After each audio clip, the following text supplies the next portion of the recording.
nome do Pai, do Filho e do Espírito Santo. Amém. Anjo do Senhor anunciou Maria, ela concebeu do Espírito Santo. Ave Maria, cheia de graça, o Senhor é convosco. Bendita sois vós entre as mulheres. Bendito é o fruto do vosso ventre, Jesus. Santa Maria, Mãe de Deus, rogai por nós, pecadores, agora e na hora de nossa morte. Amém. Eis aqui a serva do Senhor, faça-se em mim segundo a vossa palavra. Ave Maria, cheia de graça, o Senhor é convosco. Bendita sois vós entre as mulheres. Bendito é o fruto do vosso ventre, Jesus. Santa Maria, Mãe de Deus, rogai por nós, pecadores, agora e na hora de nossa morte. Amém. O Verbo divino se fez carne e habitou entre nós. Ave Maria, cheia de graça, o Senhor é convosco. Bendita sois vós entre as mulheres. Bendito é o fruto do vosso ventre, Jesus. Santa Maria, Mãe de Deus, rogai por nós, pecadores, agora e na hora de nossa morte. Amém. Rogai por nós, Santa Mãe de Deus, para que sejamos dignos das promessas de Cristo. Oremos, infundi, Senhor, em nossas almas a vossa graça, como vos pedimos, para que nós, com a iniciação do anjo, venhamos a saber o mistério de vossa encarnação, paixão e morte de cruz, cheguemos um dia à glória eterna dos céus, pelo mesmo Cristo, Senhor nosso. Amém. Caríssimo irmão e irmã, hoje damos início ao nosso tempo quaresmal, na quarta-feira de cinzas, dia de penitência, jejum, oração. E recordemos o que este tempo nos pede. Primeiro o jejum, a esmola e também a oração. Tenhamos isso em conta diante de nossos olhos, o como devemos de viver este tempo. Este tempo que era vivido, propriamente dito, de uma forma sempre mais sóbria, poderíamos assim dizer, recordando a preparação para a Páscoa. É o tempo de Deus, por isso 40, recordemos como já meditamos. 40 não é somente porque Jesus ficou 40 dias no deserto. Não, mas recorda os 40 dias no deserto, os 40 anos, aliás, os 40 dias de Jesus no deserto, os 40 anos do povo de Israel no deserto. E também demonstra aquilo que significa o tempo de Deus. Os 40 dias de Moisés na montanha e assim sucessivamente. O que vamos fazer nesta quaresma? Recorde-se de colocar a sua penitência para este tempo, pedindo em especial não uma graça ao Senhor, uma graça, digamos assim, somente de natureza humana que costumamos pedir, mas a graça de sermos libertos da escravidão do pecado, dos vícios pecaminosos que nós temos, do apego às coisas materiais se não temos vícios de pecado, se estamos num caminho mais avançado de santidade, quem quer que esteja. Eu creio que pode ter pessoas assim, assim sucessivamente. Vejamos o que a nossa vida espiritual está demandando mais do que a nossa vida material. Não pensemos somente nas coisas desta terra, mas olhemos para o céu neste tempo. E a graça a ser pedida com a penitência que seja de forma especial as coisas do céu, para que cheguemos à glória. Dito isso, mais uma vez, vejamos, jejum. Jejum obrigatório para todos os cristãos hoje, mas também qual dia? Sexta-feira Santa. As demais sextas-feiras é pedido, ao menos, a penitência de carne. A penitência, propriamente de carne também, então, além do jejum, porque recordemos, o jejum eclesiástico é uma refeição completa e duas pela metade. Então, tenho que me abster de carne. A esmola, por quê? Porque a esmola faz parte, por assim dizer, complementa o jejum. Aquilo que eu deixei de consumir, agora eu dou ao Senhor. Dou ao irmão. Então, ou dou como alimento ao irmão, ou ainda faço chegar a ele através da comunidade paroquial, de alguma forma, de tantos meios. Porque sem a esmola, o jejum acaba sendo, de uma certa forma, incompleto. Aquilo que eu deixei de consumir, eu dou para que outro sacie a sua necessidade. Então, esmola que nos recorda, não é somente a questão da esmola, é a caridade. Eu dou por amor a Deus e quero que este amor de Deus chegue ao meu irmão. E ele, conhecendo o amor de Deus através de mim, se converta. E por fim, a oração. Um tempo de intensificarmos a nossa oração. O como cada um se vê, se disponha. Veja, eu posso acordar um pouquinho mais cedo, vai ser sacrificado para mim, mas eu prefiro. Ou eu vou, na hora do meu almoço, pegar 15 minutos do meu almoço e fazer, aqueles que trabalham, e fazer minha oração. Cada um olhe, faça este momento de crescimento espiritual mais intenso ao longo destes 40 dias que nos preparam para a Páscoa, para o tríduo pascal, por assim dizer. Vamos agora à leitura.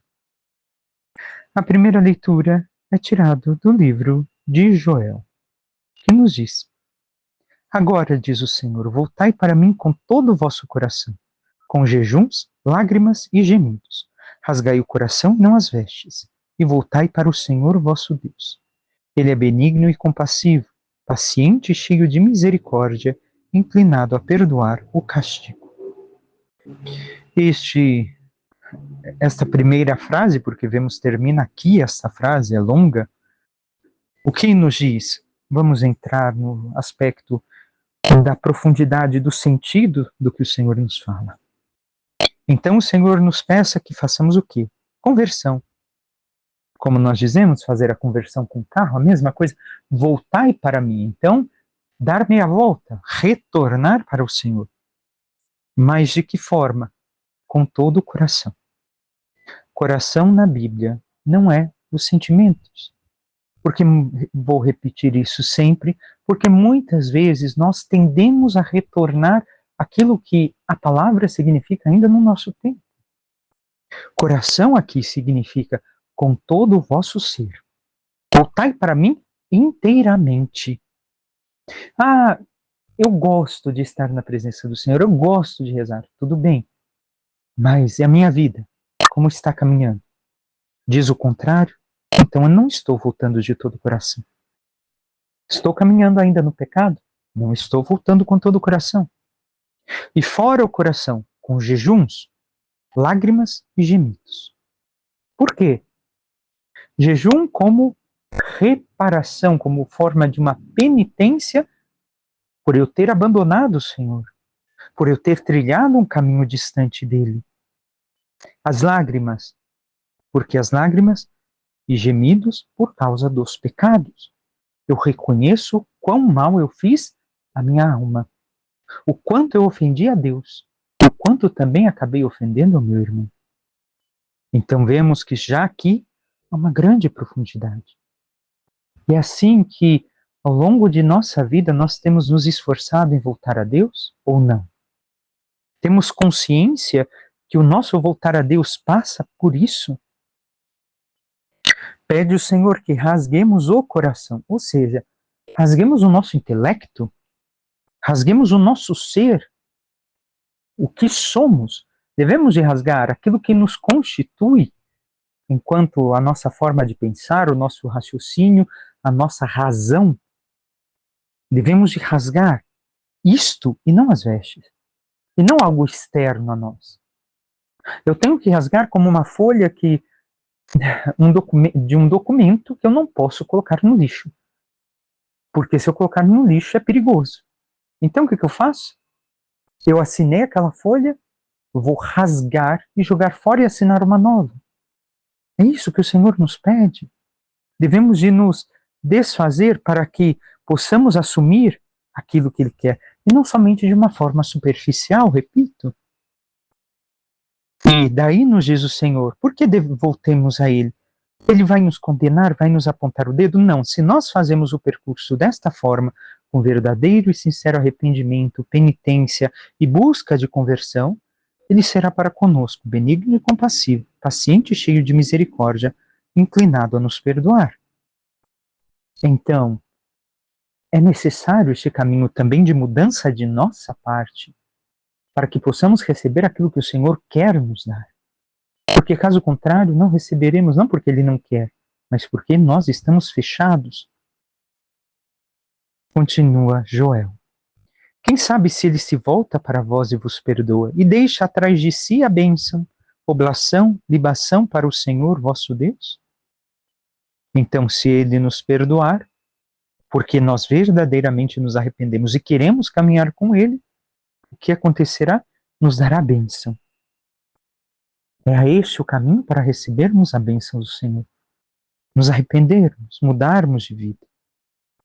Tocai trombeta em Sião, prescrevei o jejum sagrado, convocai a assembleia. Congregai o povo, realizai cerimônias de culto, reuni anciãos, ajuntai crianças e lactentes. Deixe o esposo seu aposento e a esposa seu leito.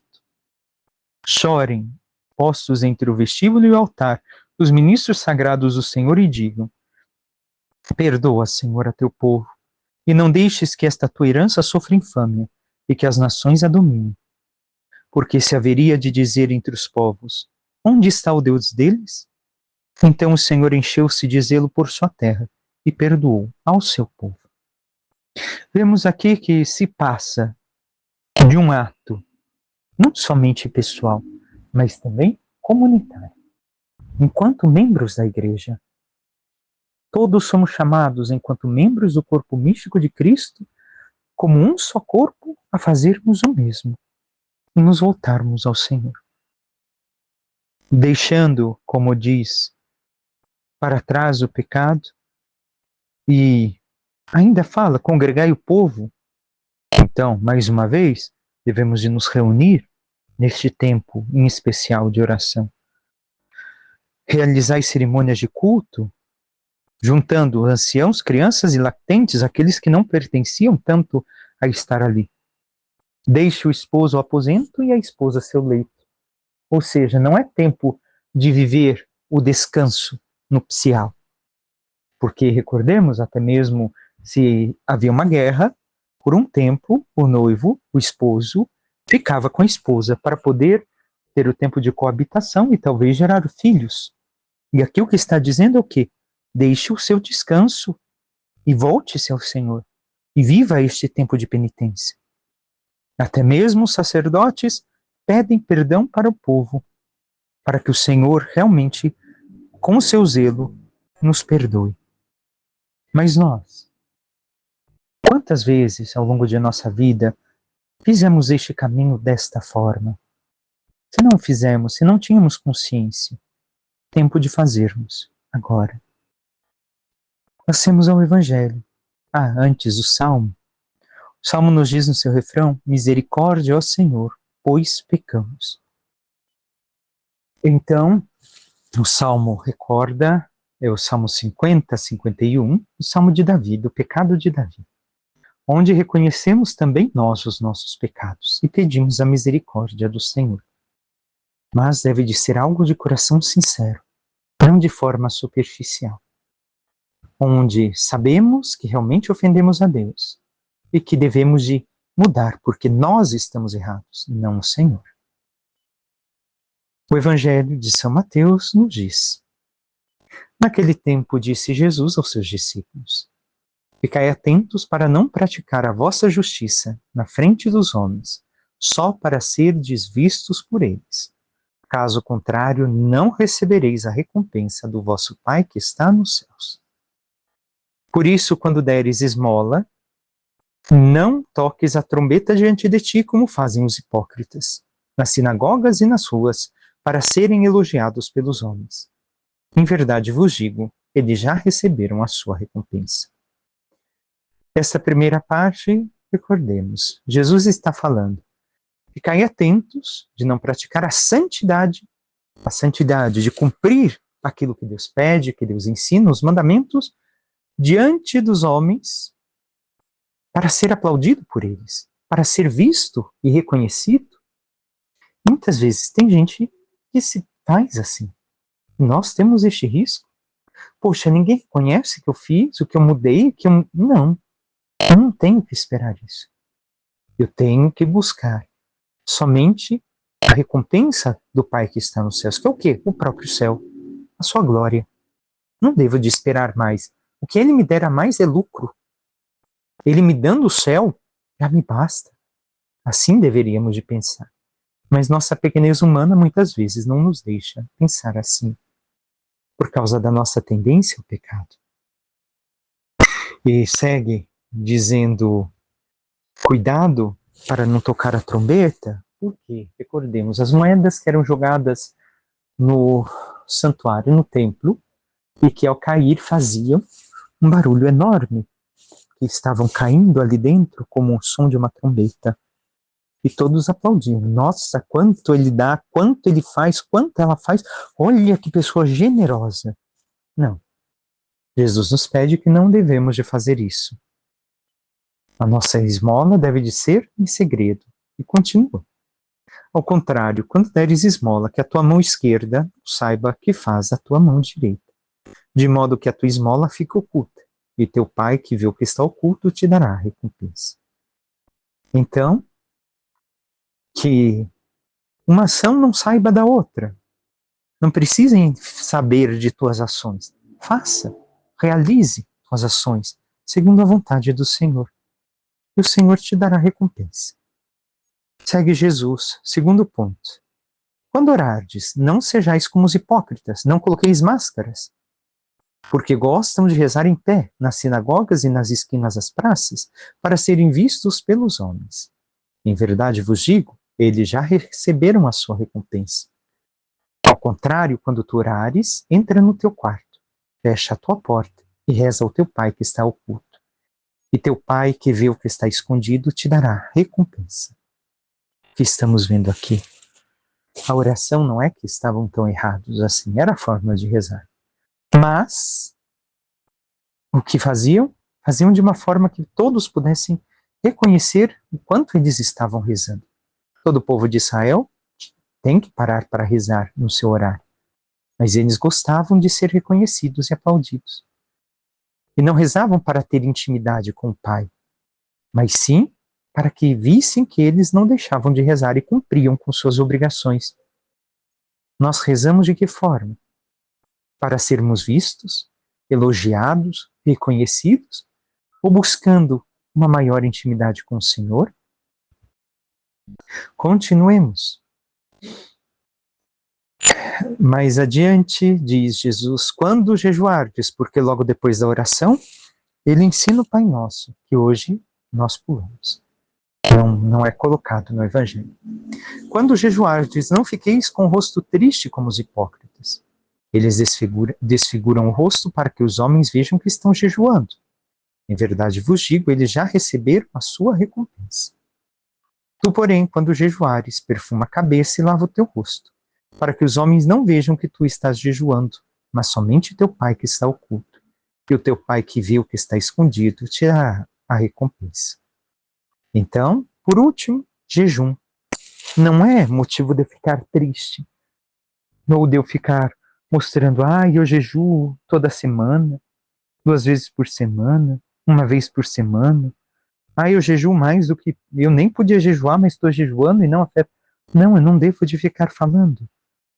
Eu devo de, com alegria, fazer aquilo como se nada estivesse acontecendo. Como se a vida estivesse transcorrendo normalmente. Só eu e Deus sabemos que eu estou fazendo jejum. Não preciso falar para os outros, a não ser que seja extremamente necessário. Mas você não come tal. Eu estou numa visita a alguém e tal, e eu não quero que a pessoa se chateie. Mas caso contrário, devo de evitar. E devo de viver este dia como se nada estivesse acontecendo, um dia normal, tranquilo. Mas irmão, assim vivemos o nosso jejum? Por que o jejum? Recordemos. Para demonstrar ao corpo que não é o estômago que nos comanda, mas sim a alma. E que a alma, ao nos comandar, o corpo deve de se prostrar à vontade divina, reconhecendo que mais do que as coisas aqui embaixo, nós temos as coisas do céu. E por fim, a segunda carta de São Paulo aos Coríntios nos diz: irmãos, somos embaixadores de Cristo e é Deus mesmo que exorta através de nós. Em nome de Cristo, nós vos suplicamos, deixai-vos reconciliar com Deus. Aquele que não cometeu nenhum pecado, Deus o fez pecado por nós, para que nele nós nos tornemos justiça de Deus. Como colaboradores de Cristo, nós vos exortamos a não receberdes em vão a graça de Deus. Pois ele diz: no momento favorável eu te ouvi, e no dia da salvação eu te socorri. É agora o momento favorável, e agora o dia da salvação. Palavra do Senhor, graças a Deus. O que recorda São Paulo, mais uma vez, a reconciliação. Nós devemos de nos reconciliar, de recordar e reconhecer o quanto nós abandonamos os caminhos de Deus, os seus ensinamentos, a sua graça, e assim nos voltarmos de todo o coração para Ele, e abandonando o pecado, voltando para o Senhor, viver uma vida de santidade, uma vida segundo o seu Espírito, a sua vontade, para que, reconciliados com o Senhor, nós possamos viver este momento favorável, pois não sabemos o dia nem a hora que o Senhor nos prepara, a chamada para o céu. Peçamos à Santíssima Virgem Maria, nossa Mãe, que interceda por nós e nos ajude a bem viver este tempo quaresmal, para que, nos colocando em um verdadeiro caminho de reconhecimento de nossos pecados e faltas e arrependimento dos mesmos, possamos nos voltar de todo o coração, com toda a nossa vida para o Senhor, vivendo do seu Espírito Santo e na sua santidade, para que assim, caminhando em nossas vidas, praticando tudo o que o Senhor nos ensina para sermos humildes e santos, possamos um dia chegar à glória dos céus. Louvado seja nosso Senhor Jesus Cristo, para que sempre seja louvado. Por intercessão da Santíssima Virgem Maria, de todos os santos e anjos de Deus, desça sobre vós, vossas famílias, vosso trabalho e tudo que vos pertence, a bênção de Deus Todo-Poderoso, Pai, Filho e Espírito Santo. Amém. Um santo e abençoado dia a todos.